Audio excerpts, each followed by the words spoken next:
Hello students, good morning. How are you? Welcome to your new video lecture.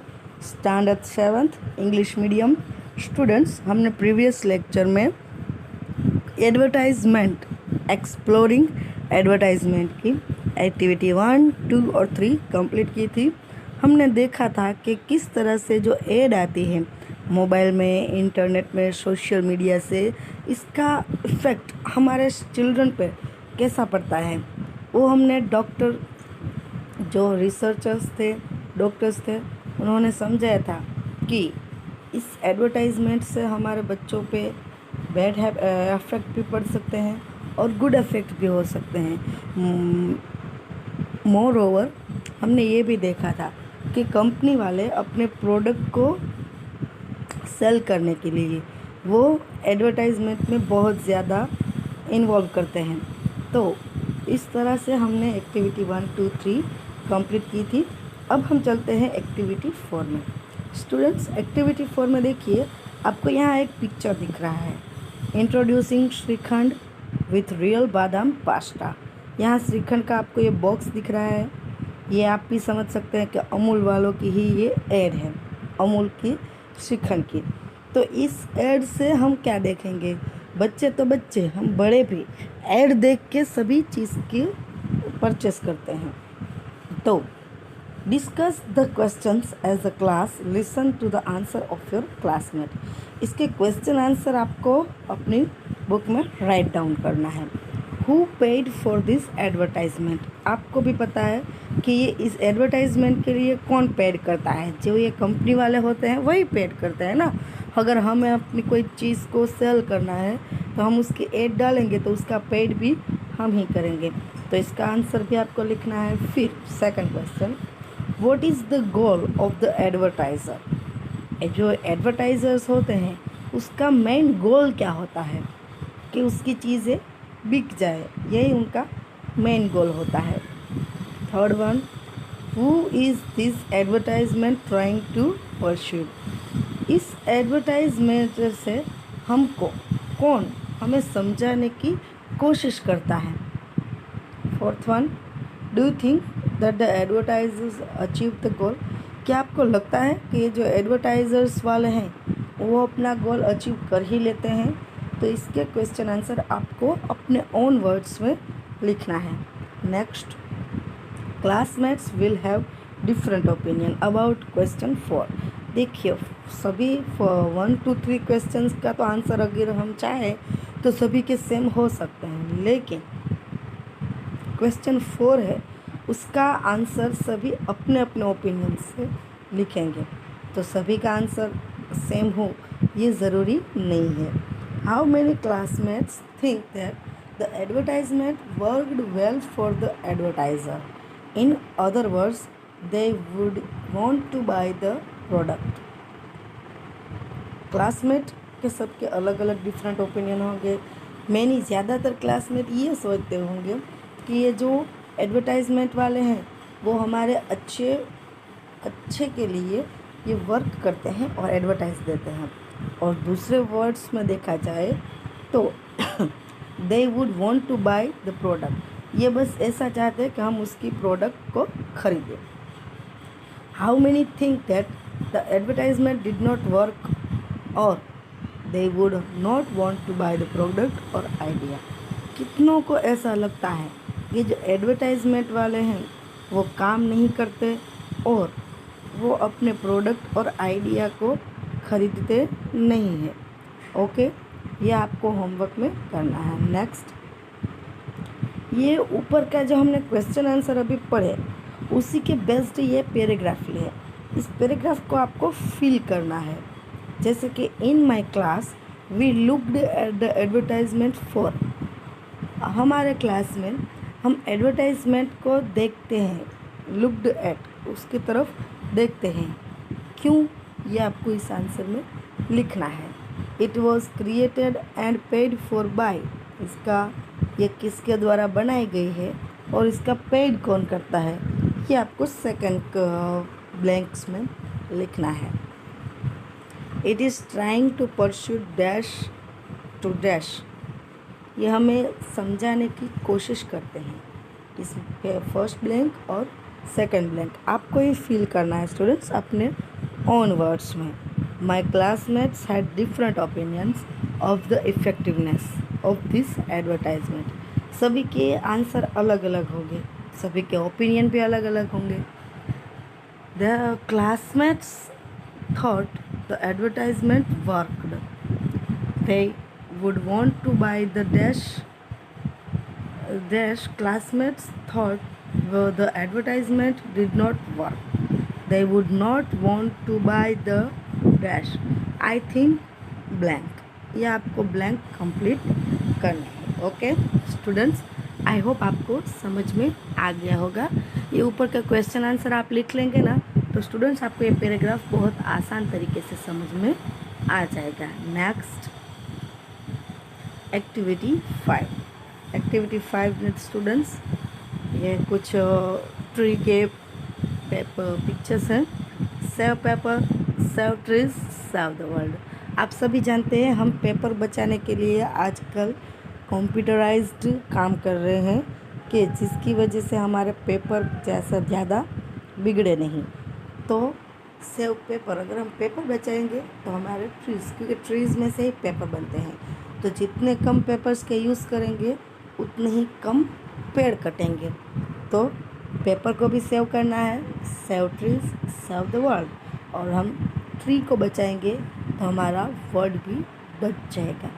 अभी इसके based इसके question answer आपको लिखने हैं। Who paid for this advertisement? What is the goal of the advertiser? Who is this advertisement trying to persuade? Do you think that the advertisers achieved the goal? ये मैंने अभी last activity में जो समझाया इसी क्वेश्चन आंसर को यहाँ पे भी लिखा गया है और समझाया। और उसी उसी एडवर्टाइज में जैसे पैराग्राफ समझाया इसी तरह इस एडवर्टाइज का पैराग्राफ भी आपको यहाँ कंप्लीट करना है। In my class we looked at an advertisement for, ये किसकी एडवर्टाइज़र है ये लिखना है।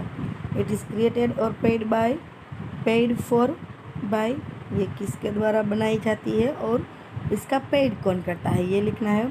It is trying to persuade blank to blank, ये हमें क्या समझाने की कोशिश कर रहे हैं वो इस ब्लैंक में लिखना है। My classmates had different opinion of effectiveness of this advertisement. Blank classmates thought the advertisement worked. They would agree with the idea that dash. Blank classmates thought the advertisement did not work. They would not agree that blank. I think blank. आपको अपने opinion की मुजब यहाँ पे fill in the blanks करना है। Okay तो ये हो गई हमारी एक्टिविटी 4 और एक्टिविटी 5 कंप्लीट। हम जानते हैं कि ये हमारा पूरा लेसन ही एडवर्टाइज के बेस्ड है, तो आपको एडवर्टाइज के बेस्ड इसके क्वेश्चन आंसर लिखने हैं। Next activity 6। Verbs are words. आप सभी जानते हैं वर्ब्स यानी कि प्ले, ईट, ग्रो, ये सब वर्ब्स है, उसको हम वर्ड्स भी कह सकते हैं कि जो दैट शो एक्शन और डूइंग, कि जो हमारी एक्शन और हम क्या कर रहे हैं वो बताते हैं। For example the verb grow means to become larger. Grow यानी बड़ा होना, यानी कि बहुत बड़ा होना। English has many phrasal verbs. English में ज़्यादा फ्रेशल वर्ब्स है। Phrasal verbs need a small word. Phrasal verbs है उसको स्मॉल वर्ड्स में लिखा जाता है, जैसे a preposition, preposition with them to make their meaning. For example, grow means to become larger, but grow up to means to mature. अभी आप सब जानते हैं कि grow का मतलब होता है बड़ा होना, लेकिन grow up यानी mature, बहुत ही समझदार हो जाना। to mature यानी बहुत ज़्यादा। grow से grow up का मीनिंग बदल जाता है। Look at the article how advertising targets our children carefully. आपको ये जो how advertising targets our children जो ये हमने आगे लेसन पढ़ा उसको ध्यान से पहले रीड कर लीजिए। Find phrasal where the preposition seems to be part of the verb. आपको वहाँ पे ऐसे फ्रेशल वर्ब्स ढूंढने हैं जिसमें हम प्रेपोजिशन को ऐड कर सकें. अंडरलाइन दिस फ्रेशेस, फिर उस फ्रेशेस के नीचे अंडरलाइन करने हैं. How many phrasal verbs did you find. आपको देखने हैं कि आपने कितने फ्रेशल वर्ब्स फाइंड किए हैं. Compare your number to numbers your classmate wrote. अब ये क्लास तो शुरू है नहीं, तो आप किसके साथ कंपेयर नहीं करना है अभी, तो सिर्फ आपको तो अंडरलाइन करके फ्रेशल वर्ब्स ही लिखने हैं. Okay. Which classmate wrote the largest number. Write the classmate's name and the number of phrasal verbs here. आपको यहाँ पे क्लासमेट्स का नेम लिखना है जिसने वर्ब लिखा है. ओके. नेक्स्ट यहाँ पे look carefully at the phrasal verbs your classmate found. Do you agree that they are all correct. Which phrasal verbs did your classmate find that your missed. Write them here. If you found the most freshal verbs in your class, congratulations. अगर आपने ज़्यादा verbs ढूंढे हैं तो आपको congratulation. Okay. ये आपको सिर्फ करना है. अभी क्लास शुरू है नहीं, तो आपको किसी के साथ, किसी क्लासमेट के साथ कुछ कंपेयर करना नहीं है. Next activity 7. देखिए स्टूडेंट्स, एक्टिविटी 7 में मैं आपको समझाती हूँ तो आपको बहुत अच्छी तरह से समझ में आ जाएगा. ये जो ब्रैकेट है, ब्रैकेट में जो वर्ड लिखा है उसका ही सिमिलर वर्ड नीचे से नीचे बिलो, यानी कि ABC में से ढूंढ कर आपको यहाँ पे लिखना है. जैसे कि मैं देखिए, try this common type of activity, choose correct option to the replace the explanation in bracket. Parents need to take care dash their children. माता पिता को अपने बच्चों का ध्यान रखना चाहिए. तो लुक एट या फिर लुक फॉर या लुक आफ्टर. तो मैं आपको इसका आंसर बता देती हूँ. यहाँ पे आएगा look after. Parents need to look after their children. माता पिता को अपने बच्चों का ध्यान रखना चाहिए. टेक केयर ऑफ का सेम लुक आफ्टर होते हैं. My son says he will stop telling lies, यानी कि गिव अप, यानी कि वो झूठ बोलना छोड़ देगा. माई सन, अभी मेरा बेटा झूठ बोलना छोड़ देगा. I will call the shop to discover blank the price of the product. Find out, bring out यानी कि लेके आना, कॉल आउट यानी कि बुलाना, और फाइंड आउट यानी कि ढूंढना. तो डिस्कवर का मतलब होता है ढूंढना. 4th one, you must return. Return यानी वापस दे देना, तो गिव बैक इसमें आ जाएगा. Give back. पे फॉर यानी कि तो इसके लिए चुकाना पड़ता है, और टेक इन यानी कि लेना पड़ता है. तो रिटर्न का मतलब होता है गिव बैक. तो ये मैंने फिल इन द ब्लैंक्स आपको सभी करवा दी है. Okay. Now you try to be the teacher. अभी आपको टीचर के जैसे ट्राई करना है. Choose one of the phrasal verbs from your list in the activity on phrasal verbs and write a fill in the blanks question like the one above.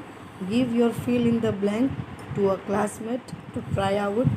Try out some of the questions that your classmates made. Discuss all the fill in the blanks questions that the class made. Are any of them confusing? Work together to improve them. Gather all the best fill in the blanks questions to provide good practice using freshal verbs. If possible, share the class fill in the blanks questions with another class in your school. ये सब आप school आएंगे तभी हो सकेगा. तो यहाँ तक का हम हमारी एक्टिविटी का कंप्लीट कर रखते हैं, और नेक्स्ट एक्टिविटी हम नेक्स्ट लेक्चर में पढ़ेंगे. तब तक के लिए स्टे होम, स्टे सेफ. जय स्वामीनारायण. Thank you.